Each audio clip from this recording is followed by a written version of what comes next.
Welcome to the Resilient Recruiter Podcast. This is your host, Mark Whitby. I am really excited to be joined today by Gerard Koolen. Herard is the Group Managing Partner of Lugara. Lugara are a multinational recruiting and staffing agency. Herard started the business in Slovakia in 1996, and they now are operating in 11 countries with 30 offices, 700 internal staff, and 15,000 temps. In fact, they're the biggest independent staffing company in Central and Eastern Europe, which is incredible. Although the group also has operations here in the UK. This is Herard's second time on the podcast. The first time was episode 25, way back in June 2020. So definitely check that out. The title was How to Build a 130 million euro staffing business in emerging markets. And the crazy thing is that since then, their revenue has increased from 130 as it was at the time to, in 2022, it was 234 million euros. So they've grown by over 100 million euros in less than 3 years. Just incredible. And in 2022, Herard also partnered with James Caan to create Recruitment Entrepreneur CEE. And as you're about to hear, Herard's energy and his enthusiasm are infectious. So Herard, welcome. Great to see you again. Thank you, Mark, having me for the second time in your podcast. You are making a wonderful podcast. I motivate my people always to listen. And you are just doing a fabulous job, Mark. Wow. Thank you for the entire recruitment industry. I appreciate that, sir. That means a lot to me. And so listen, you and I have chatted on and off over the last few years, but we've had some good partnerships together, but not recorded those conversations. So I'd love to learn, and for our listeners to learn, what you have changed and what you've accomplished over the last 3 years since we recorded the previous episode. Like, I know that you've increased by 100 million, which is insane. Could you talk a little bit about the developments at Lugara in recent times? Well, one of the great developments was basically thanks to you, Mark, because you have been coaching our Czech team. And since you have been doing that, the Czech team is structurally profitable and gradually growing its revenue. And you had a very big impact on this. So thank you very much. Herard, thank you so much for saying that. Just to be clear, for our listeners, this isn't a service that I'm really offering. It's only because of my relationship with you, Herard, that you offered me this opportunity to work with the team in Czech Republic, and I wanted to honestly. I mean, they're fantastic people, and I enjoyed working with them. Really, really fun. But to be honest, I did it to have the opportunity to learn from you and see how your business operates. So that was educational for me. So. Oh, okay, good. Well, you did a great job with our people, and how we grew our business over the last 3 years. And now that you said 100 million in 3 years, it's basically amazing, is that we have put much more time in coaching and training our people, because that really pays off. It's not a quick fix, but we have put a lot of emphasis on constant training, coaching, mentoring our people. And we also did some acquisitions. So these, of course, added to our growth, but also the organic growth. All our companies are growing. All our companies are now profitable, except for one country, which is still structurally in a loss. But we are hard working on that.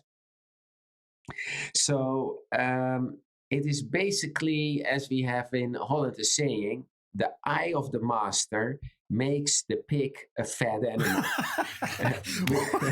So I've never heard this. I love Dutch expressions. They're very colorful. So could you repeat that and explain what this means?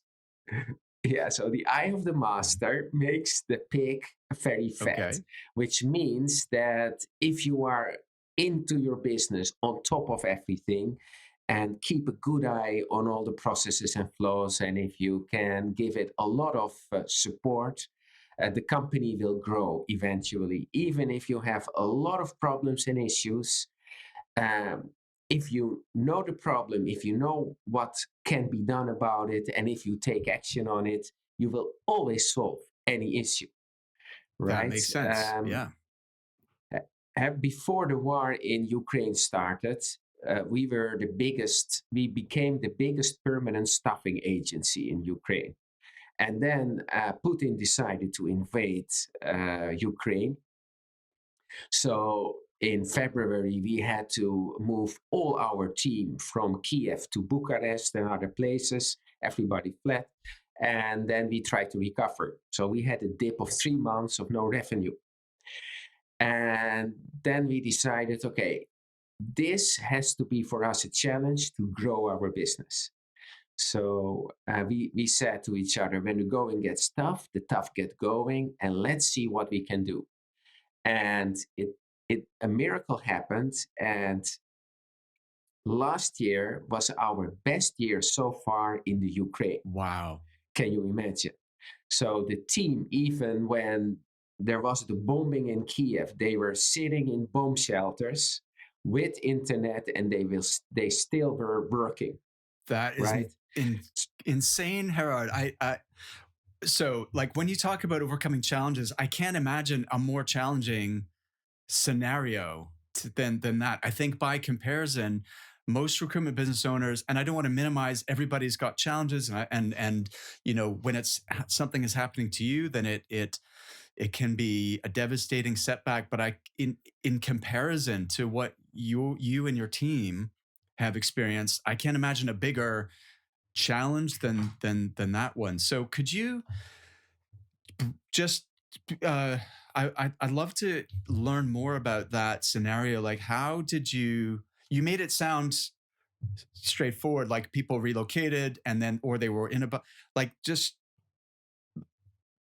could you talk us through that in more detail? What was going on and how you coped with that from a practical business standpoint, also from a emotional, like supporting your team members standpoint? And it must have been very complex and difficult. It was. Well, we have in Ukraine a general manager and partner, Anastasia, who is a force of nature. So without her, we couldn't have never done this. But in February, just 2 weeks before the war started, I was in Ukraine, and Anastasia warned me that troops are gathering at the borders, so there will be an invasion. So we made a plan. So we hired already that time, before the war, half of a hotel in Lviv, in the west of Ukraine, close to Poland, so that all our people who wanted to fly, they could go to Lviv. We had buses ready, so we informed all our colleagues and their family members that we could transport them out of the country. So when the war started, most of our people wanted to be transported, so we went with 2 or 1 bus to Lviv. Also, they could take their family members, grandmothers, pets, dogs, cats, everything could go with us. So we transported most of the people. Then from Lviv, they went all to Bucharest, because there we rented a lot of apartments for everybody. So we had around 40 or 50 people in Bucharest. So that was a devastating time, tough. Getting the people out, it was a lot of organizations. All our colleagues helped to get them over the border. And that was a very tough and horrible period for everybody. Also, the people who remained in Kiev and in other cities, people lost their houses. One of our directors wanted to relocate his family into his summer house. Luckily enough, he put her on the bus to Bucharest. That summer house was the next day was bombarded. Oh my goodness. So he would have had no family anymore. Wow. So there was a lot of panic as well and insecurity. So that was chaos.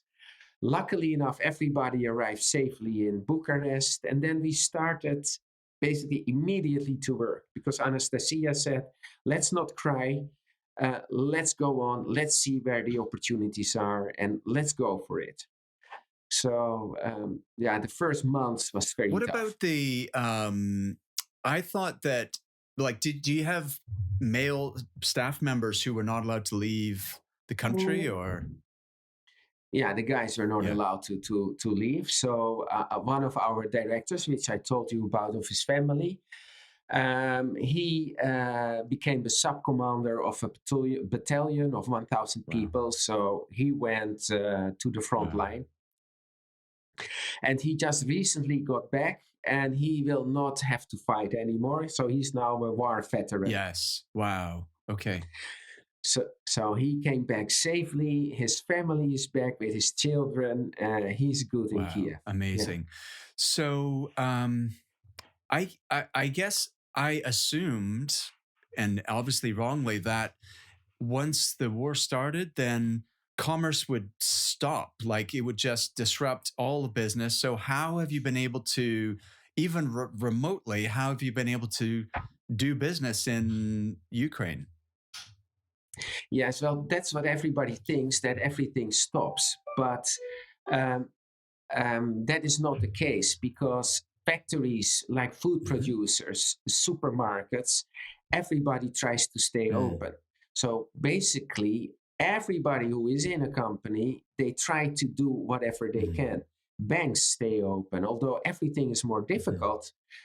Still, everything goes on. And you shouldn't forget that most of the war is not in Kiev or in the west part. So the real war is completely, is still 1,000 kilometers away. It's a huge country. Yes. So, and because a lot of men had to go to the front line, factories have a lot of vacancies, which have to be fulfilled. So we are recruiting basically only women, but there is a big need of people. On the other hand, what happened is that from the 3,500 active recruitment agencies, 3,000 just shut down. They stopped working. So suddenly there are only now 30 to 50 active recruitment agencies in Ukraine. So you can imagine that there is a lot of work to be done. We are now hiring 26 more recruiters. Oh my goodness, that's incredible. In our Kiev team, because we have thousands and thousands of vacancies. So it's very difficult to supply this, you know. How many team members do you have working the Ukraine region now? We should now have 50, and we should grow to 70 to 80. That's the maximum of people we can absorb. We could hire many more people, but the training and the onboarding of course is also a challenge, of course. Of course, yeah. And so, like, what are some of the realities of doing business in a country where there's this conflict going on at, like, right now in real time? Like, what, apart from the ones you've already outlined, so obviously lots of vacancies, you know, you can't even hire enough recruiters, but in terms of infrastructure, in terms of, you know, are there other challenges in order to do business that you just wouldn't ordinarily encounter? Yes, well, we are very lucky that our office is close to where the government is and where Mr. Zelensky has his operations. Yeah. And we have the same internet infrastructure. So it always works in our office. Wow, okay. So we are very lucky with it. And those areas are also extremely well protected with anti-missile equipment. So I would say our office is absolutely great, and all our people who are working in the suburb or living in the suburbs, they don't have a lot of internet or it's unstable. Of course. So they come now, everybody comes now to the office to work. Yeah. So that is a challenge, the lack of energy. electricity, which is sometimes not there, Yes. lack of water. People can shower then in our office. So there is a lot of disruptions, right, from Yeah. normal life. What about the stress, Herard? Because, you know, I can't even imagine what that's like. And how do you provide for the what's the word I'm looking for? The mental health of your team members. Yeah, well, we have weekly meetings. My partner visited Kiev regularly. Mhm. We give them packages and support. Everybody can, if they like, they can relocate to Slovakia, Czech Republic, or Romania. So Yeah. everybody knows they have the full support of what it Mhm. is they want and how they want it. Yes. We have always been paying the salaries. We have been able to do that because sometimes with the banks and with the bank cards was an issue. Mm. So we just make sure that everything what is possible we do and we give. Mm. Also in goods and materials if people need that. Yes. So, but you Wow. know, the best thing is what Anastasia did is, guys, let's work hard. Right. Let's make this horrible event. Let's make it stronger. Let's make Mm. us stronger because of that. So they have a marvelous attitude. Yes. You know, Wow. That's incredible. I mean, that is the definition of resilience. So, yeah. That's your podcast. Yeah, yeah, being amazing. resilient. Wow. But you know that the entire atmosphere in Ukraine is uplifted from let's all fight. So there is a Yes. lot of comradeship now. Yes. And clients and suppliers are now one. It is not anymore a negotiation relationship, but let's do it all together. Yeah. So that's the beauty of what is happening in Ukraine. Incredible. Wow. That's just an amazing story, Herod. So tell me about you've also grown through acquisition and you've also grown through organically by really emphasizing the coaching and training. Um, so I'm interested. I mean, I could talk to you for hours because there's so many subjects, but what do you feel is going to be the most interesting thing for us to explore together in the time we have? Yeah. Um, well, there are a couple of things why we could grow so much. Yeah.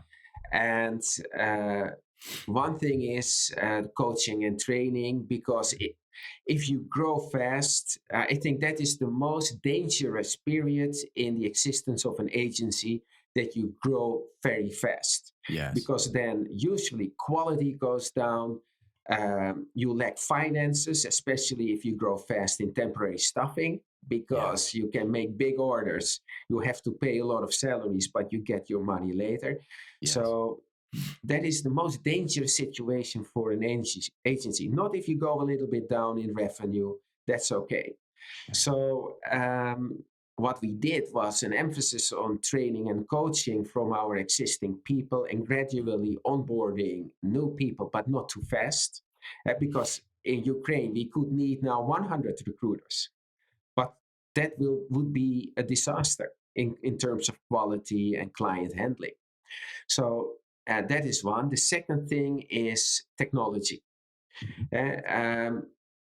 Our key principle is that, uh, we live by the fact that we have to be innovative, and that innovative technology is a key to have. So we have invested heavily into recruitment applications, and these applications help us to cope with the growth, so that people can do much more thanks to the recruitment applications than without these applications. So there is a lot of artificial intelligence, machine learning we have implemented. So a lot of automation helps our recruiters to do more in less time. Because Amazing. Okay. So let me pick up on a couple of points you made there. I 100% agree that if you grow too quickly, there's risks attached to that, both the financial to support that growth, especially in temporary staffing, but also there's a period of time before someone is fully productive. And so you're supporting and paying for that extra overhead Yeah. while waiting for them to contribute. And then there's also people haven't been fully trained yet. So then there's a risk, as you say, to is that going to affect the quality? Yeah. And you're obviously one of your solutions has been really concentrating on coaching and training. Could you just elaborate on how you structure that and what does that entail? So we have now in every country an extensive onboarding program with 2 weeks of training. So people will not even work. They are 2 weeks being coached and trained into the software, into how we do our things, etc. There is a weekly training program. So there is a weekly webinar for all the staff in the company. And that subject of that training program is being trained and on the job executed by the HR people and the team leaders. So we have a subject like candidate handling, how to retain candidates which are in the offer process with the client. Because we found out we lose a lot of candidates who get a counter offer from their own employer. Yeah. So how can we retain those persons? And because we were losing 40% of all the candidates who got a job offer. Absolutely. So 40%, that was millions in a year of revenue we are missing now. So you can imagine how important it is to retain those candidates. So then we have a special training program, we implement that, and every week or every second week, we do these subjects. So we touch a very actual problem, and we make a training about it, and we start to implement it. And that is how we now do it. It is costly, it is time consuming, but it pays off. Absolutely. So just to be clear, so there's a weekly webinar for all employees, which I love. I think it's so important because even experienced people, often the training gets focused on the new recruiters, and the experienced ones, their development kind of gets ignored because it's assumed, oh, well, they already know what they're doing and they're okay. But they equally need that constant opportunity to progress, to improve, to refine what they're doing. And so I think that's great. You're including everybody in that. You mentioned the 2-week onboarding training. And is that how is that delivered? Is it classroom style? Is it remote? Is it in person? What does that look like? Yeah, everything you said. Okay. So, and it depends on how many people we are onboarding. Yeah. So there is one, like in Romania, we have Michaela, who is responsible for it. And she is doing most of the work. She takes those people in person. Because of COVID, now that often goes online. So because still a lot of our recruiters in Romania didn't return at all to the office, so they are working from home. That is also a problem with the young people coming into the company because they don't have their peers anymore sitting next to them, hearing how other people are calling and what they're saying. So that is what we are missing. So that is an issue, by the way. I agree. How have you addressed that, Herard? Because I think this is an issue for all business owners, is having to adapt to new ways of training people on a remote basis. Yeah, well, training remote is easy because we have Zoom, we have everything. So that is not a big challenge. And sometimes even I have the feeling that goes even better than being in the classroom. But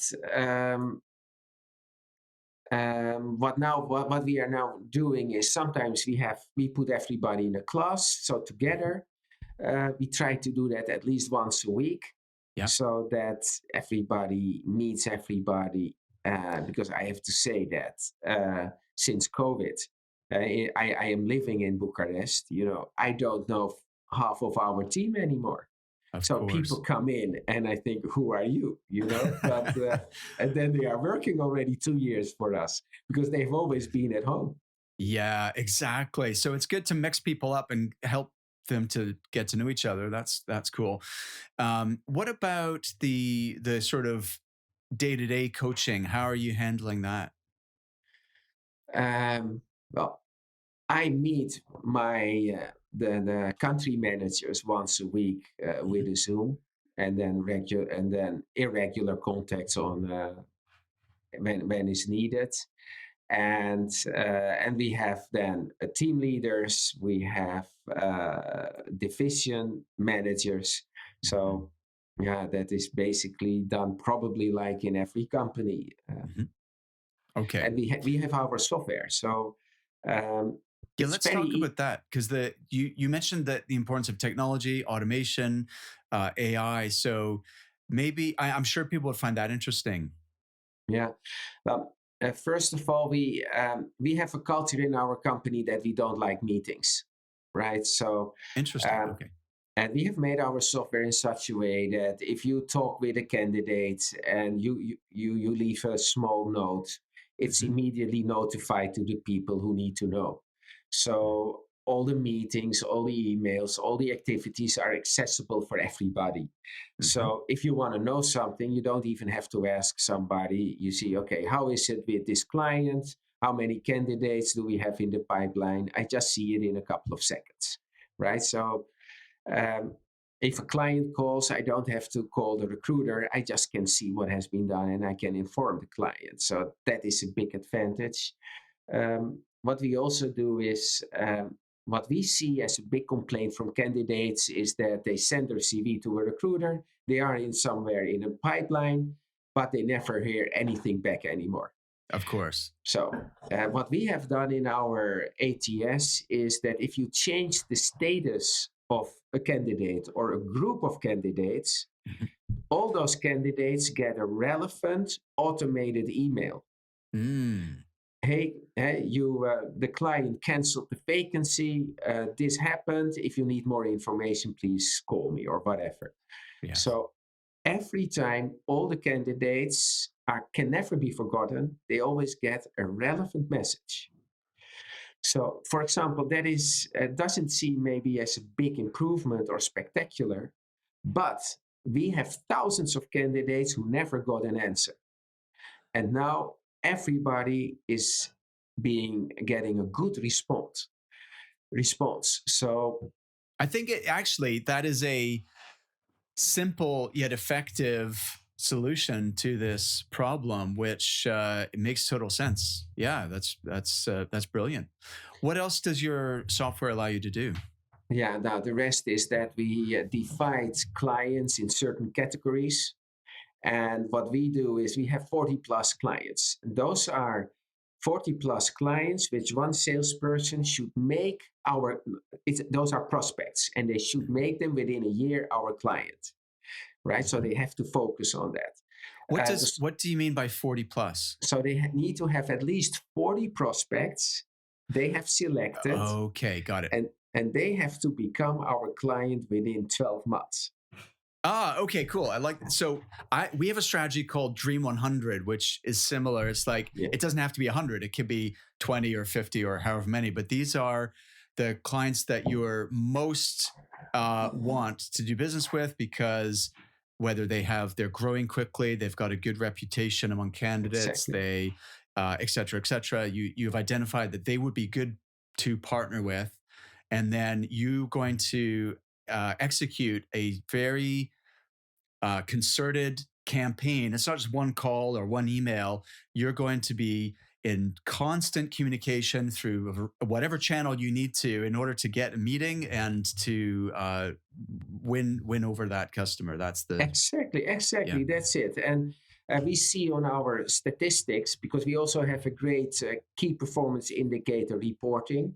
Yeah, So you see exactly every day what people do, how they do it, and if they are in line with with the plan. got it. But what we know is that if you have 10 relevant contacts with a prospect, you make a deal. And 10 relevant prospects is sending offers, having meetings, having a lunch or a dinner, and all kinds of steps.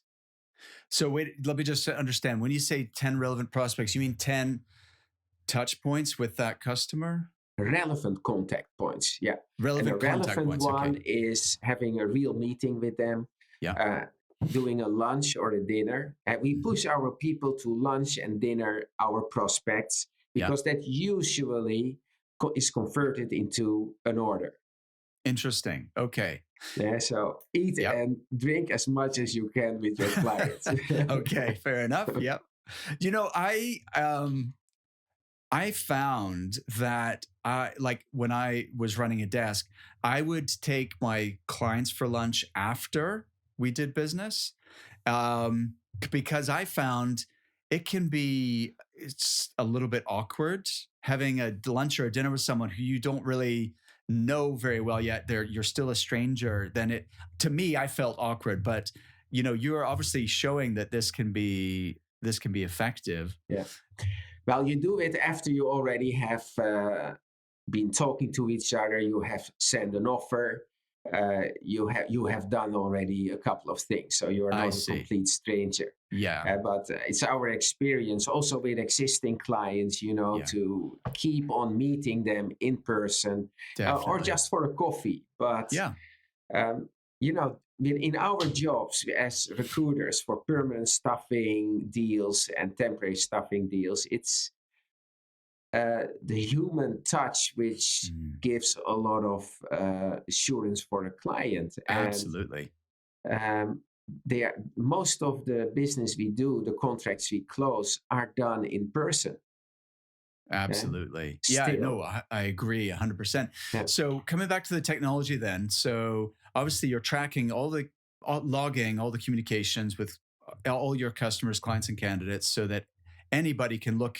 If I look Gerard Koolen on the ATS, I see all the communication. Yeah. Number two is you have some automation to make sure that people are kept informed of their status as it develops, so that they're never in the dark. They always know what's happening, which is a big pain point and a complaint among candidates. Number three is you mentioned you've got your KPIs, which are tracked through the system. What else is going on here from a technology point of view? Yeah, well, the biggest thing is what I find the most spectacular and what works best is the automatic network builder. So whenever an email comes in from, so a recruiter receives a new email from a candidate. Mm-hmm. This candidate is not yet in the system. It automatically attaches this person to the network of this recruiter. And we have found that the bigger the network is of a recruiter, the more placements the recruiter does. Because if you communicate and maintain your network, you get a lot of referrals and you have a lot of prospect candidates in your network. And our new talent base is enabling this network growth automatically. So that means that recruiters build in a relatively short period of time a network of thousands of potential candidates. Could you explain what you mean by building a network? Is this candidates on the database that are attached to that particular recruiter? Exactly. So you get an email from a new person. Mm-hmm. You receive that email, you open the email, and immediately that person is linked to your name.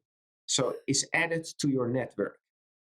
Got it. Then you can but that's automated. So there's not the data entry required to input. Right. Okay. Perfect. Nothing. This is good, Herard, because salespeople and recruiters, they like being in touch with people. They do not like admin, and trying to get people to do administration.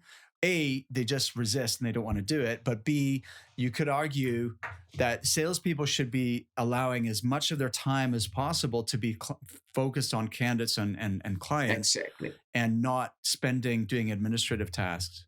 Exactly. And then if you are not in contact with that person within 3 months, NTB will suggest a nice email to send to that person. So the marketing department writes a nice text. So if you forget about those people, it doesn't matter. NTB will send out a nice message, personalized as if it comes from you. What's NTB? NTB is the name of our software. Oh, I see. Sorry. Yeah. How do you spell that? NTB, the new talent base. Oh, okay. New talent base, NTB. Got it. Okay, that's cool. We had an old one, and now we made a new one. So this network builder is a very powerful instrument, and you can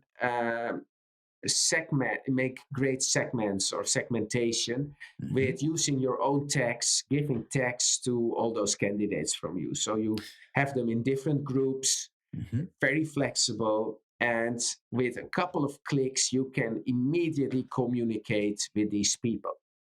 Interesting. And an additional big advantage is that if your recruiter leaves the company, the candidates, the network remains in our talent base, and we can immediately address another recruiter to that entire network. So with just, again, a couple of clicks. So you never lose networks anymore. You can easily follow up. So, and that also is the same case for clients and prospects. That works not only for candidates, but also for prospects. And that is a very, very powerful tool.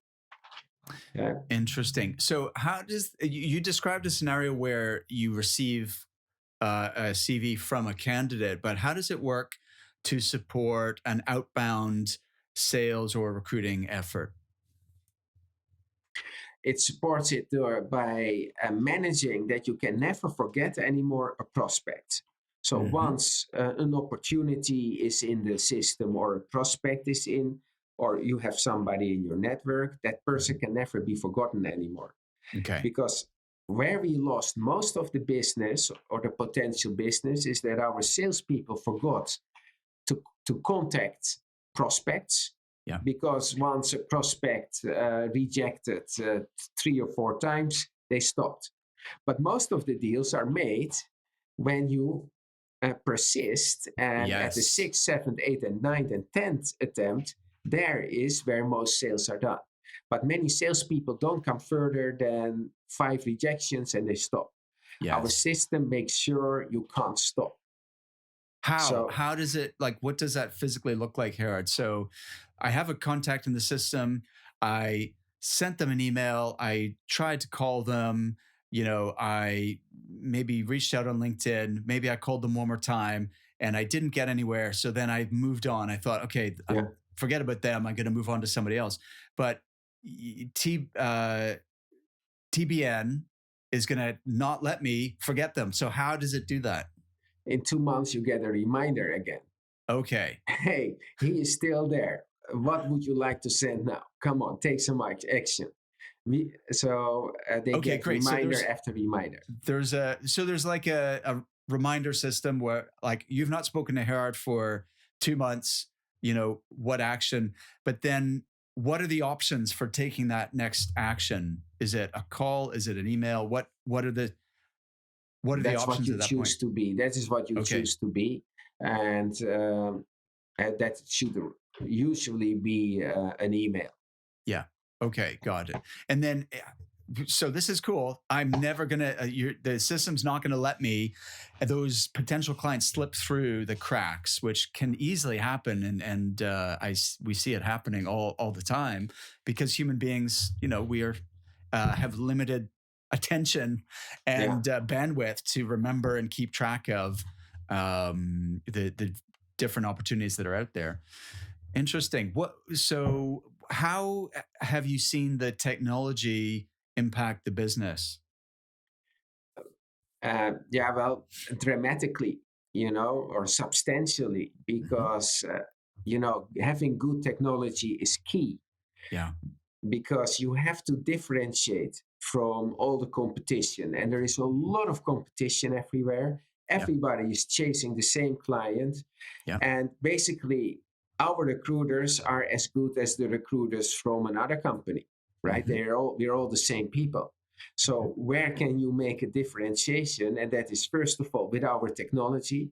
It's unrivaled. We also have this other application, sales and talent acquisition application. And with these two technologies, we really make a difference. And that is major if you want to beat, let's say, the very big companies. We are competing with companies who do 20 billion euro of revenue, who are much, much bigger with much more money to invest. So we need to differentiate. One is our technology.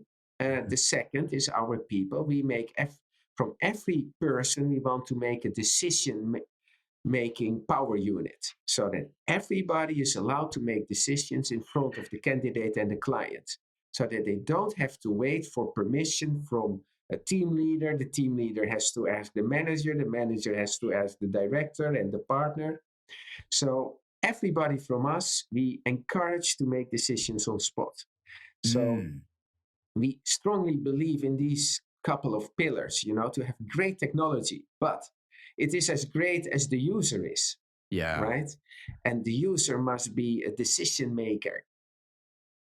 I think empowering people to make decisions is absolutely the right way to go. But there can be reluctance on both sides. The manager is worried that the person will make the wrong decision and they want to keep control, especially, for example, let's say it's at the offer stage, or there's an important conversation or decision that needs to take place. I see a lot of owners and managers want to take the control back so that the recruiter doesn't mess it up, but then they miss out on that learning, and they're always going to be dependent on the manager. But also on the other side, the person may be afraid of getting it wrong and getting in trouble or what have you. So how do you promote this idea and empower people to make decisions within the business? Yeah, Mark, you have said it. It's exactly how you say it. So the consultant or the salesperson is afraid to make a decision on spot because he might get punished because if he makes the wrong decision. And the management team is afraid to lose control, to let go of control. Yeah. So you have to directly address that. So you have to create a safe environment for all your people that mistakes are all right. You even have to make mistakes. If you don't make mistakes, you don't do enough, you don't risk enough. So I try to create an environment that everybody feels confident to take bold decisions. Even if it goes wrong, everybody in the company can count on my support, that I will always protect them against any kind of penalty or whatsoever. So that is what we create, and that works. So you have to have a safe environment, and your management team must be willing to let go of control. So we should not manage people and tell them what to do and how to do it. It's the other way around. We should support people the way they think is best how to run their job. Of course, this only works because you've also got the training and the coaching. So people do know what, of course, people are still going to make mistakes, but it's not like you're just letting them do whatever they want. You're giving them the training as to how to get the best results as well. Yeah. Yes. And people have to make mistakes to learn, because you can train and you can coach, but they learn most from their mistakes, because that is an immediate shock. It's an immediate lesson and you will never do it anymore. So I even encourage people, just do it, see what happens, and tweak your actions afterwards. Makes sense. So, Herard, I'm fascinated. Like, there's so much recruitment technology out there. Why did you build your own platform? It sounds like a very expensive way of doing this. It was. We so far invested 5 million euro in it, but I wanted to buy something and not to develop it. But we couldn't find what it is we wanted. We wanted to have the next generation ATS. We wanted to have a lead generation only for recruitment.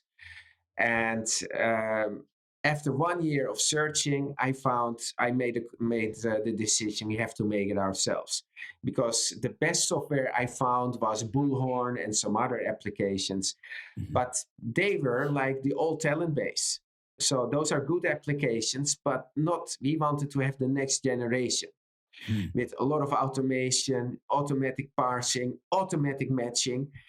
Our recruiters only have to click on one button. If we have a new vacancy, it says find me matching candidates, and bang, they have a long list, a relevant Wow. long Okay. list. And in 2 seconds, they have communicated with that long list, right? That is what ATSs don't normally supply Of as course. functionality, but that is what it is all about. So,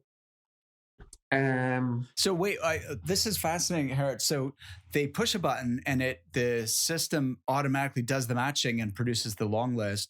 And how accurate, like what percentage accuracy is that? And does the recruiter then need to still go back and do another search through the system just to make sure that they caught everybody? no, you have everybody. Okay, wow. So that is that you can't overlook somebody, but you can change your filter algorithm very Yeah. easily. So you can do a wide search, a narrow search. Mhm. So you have some settings in which you can play, of course. Mhm. So we have a default. The default should be good. But if Mhm. you want to customize it, and all our recruiters want to customize from time to time, Sure. so Yeah. we also gave the possibility to do more manual work. Okay. So they can automate, they can do it manually. Just Yeah. okay, interesting. But what about so this is going to produce a long list based on the candidates that you already have in the database.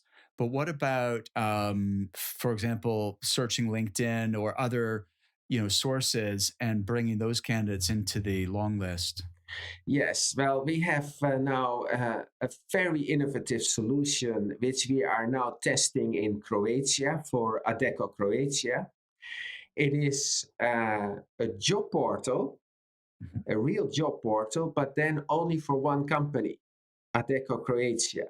So this job portal will attract candidates from all over. These candidates will be attracted because if they upload their CV or their job title, they immediately see all the relevant jobs for them in Croatia. Mm. And these people, the job seeker, can apply with one click. A Mhm. very easy system. So you register yourself, and in 3 seconds, you have all the relevant jobs for you in Croatia or in Zagreb or wherever you want.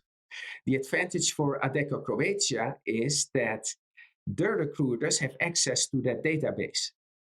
So they will have a constant inflow from many, many CVs for basically all the vacancies there are in Croatia, not only their vacancies, because we harvest all the vacancies in that country and we put it into that job portal.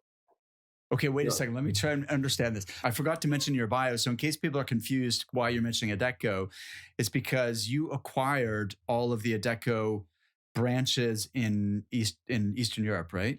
Not all. Not all. Okay. in Slovakia, Czech Yeah. Republic, Ukraine. Okay. Got it. And so you're creating a job board, which means that, and you're advertising your own vacancies, but also all the vacancies from other companies. Exactly. But then obviously you get all the access to all of those candidates for your business. Exactly. So we Wow, this help. is a great idea. So, Yeah, but if someone wants to apply for one of the jobs that you don't own, how does that work? doesn't matter. They apply for that job. Okay. So it's like aggregating Yeah. all those jobs in one place. Yeah. But they register with you, so you capture the candidate's details, and then obviously if they apply for a job somewhere else, that's fine. They can do so, but at the same time, you can contact them about all of your vacancies. Exactly. Got it. That's smart. Okay, interesting. Exactly. And this way we can make a job portal for any recruitment agency who would like to have their own job portal. So this technology is just an application which we can give to anybody, and anybody can then operate their own job portal. And we did it for Adecco Croatia because the job portal they work with, they increased their price from 15,000 euro per year to 30,000 euro per year. Wow. So then they said, okay, guys, this is this becomes too expensive. Mm-hmm. So then we gave them this application. We adjusted it for Croatia. We are now testing it. It is live already, and once it is live and we have all the bugs out, we will start with the next country and the next country to roll it out. But it's also accessible for any other recruitment agency who thinks that's a good idea. And I think it's a marvelous idea because you become independent from companies like LinkedIn and your job portals who will increase and increase and increase their prices more and more, and they don't give you flexibility. You can't communicate unlimited with your candidates. You can't find them in a second. You have to do a lot of manual work, right? And this solution is always a couple of seconds of work. Amazing. By the way, we should let people know if they want to follow up with you, Herard, and learn about your software and how they can license that or acquire that. What's the best way for them to reach you? They can email me. If you Google my name, you always get my email address, or my phone number. It's on our website, lugera.com. So I'm easily accessible. So everybody can drop me an email or give me a call. We'll include the details in the show notes as well, Herard. So there's two more things I want to talk to you about in the time we have left. One is you mentioned there's a lead generation component of the software. So how does that work? Yeah, that works marvelous. So again, it harvests all the vacancies in a country or a specific group of vacancies, if you like. That goes into the system. Then if you have a database of CVs, all the CVs are immediately matched with that vacancy. And then an automated email can go out to that company of that vacancy. So the system is trying to find the contact person, his or her email address. And if it has found the contact person with the email address, it will send out an automated message. Hey, client, I have seen your vacancy for Java developer, and I have done an AI a filter in our database, and I have 12 matched candidates. Would you be interested? If you do these messages all the time, there will be a moment that clients come back to you. Of course, yeah. And we have seen that it will take half a year before this way of selling starts to work. So you have to do it consistently. And you have to tweak your messages. So in this case, copywriting is more important than anything else. Agree, 100%. And the frequency you do it. And for example, it's better to approach a company after 2 weeks they have posted their vacancy. So it's not good to approach them immediately, because they will wait for candidates. If they don't get candidates and then you send an email, I have these Java developers for you, then they are very eager to talk to you. Interesting. Okay, so hold on a second. Tell me about this 6-month thing. What are your observations there? Because I think all of our clients use outbound email campaigns that are automated because we teach them to do that. And the strategy that you're talking about, we would call an ad chase campaign. Some people call it an open jobs campaign. So it's looking at relevant vacancies that are being advertised in your area of specialism, and then reaching out to those hiring managers, identifying them, and then, offering, if they don't find anyone through the ad, then you have access to the talent that would be relevant for this position, right? So, but what's interesting is what you're saying is, number one, it's automated. So that, like, the whole thing is automated. So that's interesting, including the matching. I've never seen that before. But number two is this like ongoing approach over, like, what's the 6 month thing? How does that factor in? Yeah, well, we have seen that it takes 6 months to really kick in. Mhm. So because the first emails companies get, they get hundreds of emails Of usually. course. Yes. So, but if you are consistent, you start to stand out, and that is probably the trigger when prospects start to get an interest in you. Yes. So that is just, it takes time to build some awareness and interest. Got it. So every time they post new jobs, a couple weeks go by, and then they get an email from Lugera, such as the one you've just outlined, and then that gets repeated every time they're posting new jobs, and then Yeah. eventually they go, "We should just talk to Lugera because they seem to have all the candidates." So Exactly. right. Okay, I get it. And many clients or prospects work with other agencies. I mean, they're not waiting for us. And that is how we became the biggest recruiter in Ukraine, because they implemented STA as the first of our company in our group. And so they were growing suddenly very rapidly. But then the war started, so we Right. went down again. But that helped tremendously. Wow, that's incredible. Herard, you tell me about your partnership with Recruitment Entrepreneur, because that's new since we last spoke. Yeah, well, I got a phone call from Tony Davis. He works together with James, and then James, Tony, and I had a chat. They have a fabulous, great concept. You know, the moment I heard it, I said, "Yes, we are in." That was done in a talk of, I think, 5 minutes.